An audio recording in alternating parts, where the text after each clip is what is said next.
developing young quarterbacks. Can you talk about that? You know, what's the process like? You were a huge part of help developing Tom Brady, right? Yeah, that's when you first came in 2000, 2001. Yep. You developed him and the other guys, but developing a quarterback, what's that process like? Now, who also makes that decision? Is it the head coach? Is it the offensive coordinator? Is it, you know, the quarterback coach, or is it everyone's doing it their own? I think you have to have a plan, you know, and that obviously starts from the head coach, his perspective, and you have to, you know, be able to agree on how you're going to kind of unveil that thing to the player, and you know, and ultimately bring him along. You know, you were a young player that needed to make progress every step of the way. Yeah. And this is no different. It's just there's so much notoriety and so much attention on the quarterback position. So if they're not talking about your arm angle, they're talking about your footwork. If they're not talking about that, they're talking about your eyes or your read or how you navigated the pocket. And there's a lot of things that go into playing it well. But I at the end of the day, I think you got to take the player where he's at, you know, when he comes in, whether that was Castle or Garoppolo or Stidham or Brissett or Mack, Aiden O'Connell. Like, you got to take the player where he's at. They're all at different spots. They all have been taught different things. They've all, you know, digested different amounts of information. Some have played in different systems than yours. Some have played in maybe some that were a little bit more like yours. And you just got to figure out, all right, what do they know? And what am I going to try to, you know, push forward to get him to progress the quickest? Yeah. You know, I think I can get this and this done in OTAs. Okay, great. Cadence, play calls, footwork. All right, good.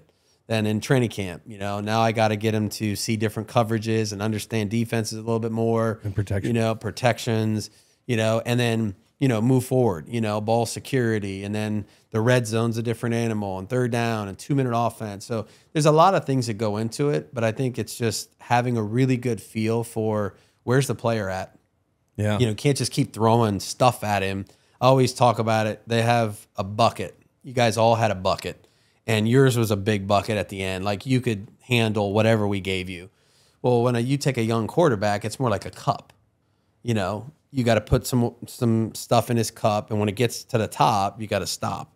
You know what I mean? And then make sure that he, you know, has this and he can do it well. And then, okay, so then when he's ready for more, then you get him a bigger cup. Yeah. And then hopefully he ends up with a bucket, and you got a bunch of stuff in there that you can do well. But there's no shortcut. There's no shortcut to it. And I think knowing where the player's at is really important. Yeah. Now, you know, a lot of people have been talking about, you know, the systems in the NFL. You got the West Coast system, then you have like our system, the Charlie Weiss Patriot system. And they say that the West Coast system is pretty much, it protects the quarterback. The offensive linemen help with the protections. Everyone, the quarterback, you go where the ball is supposed to go. It's step system for the receivers.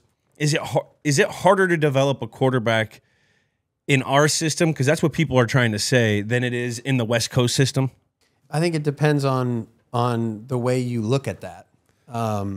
If the goal is just to restrict the volume of responsibility that you place on him right away, then it certainly could be.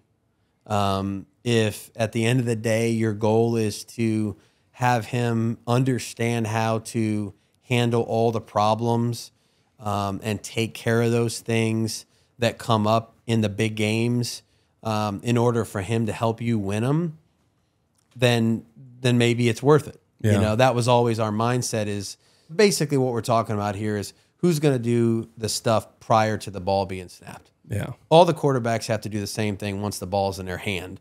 They got to understand what happened relative to the protection or the pressures. They have to read the coverage.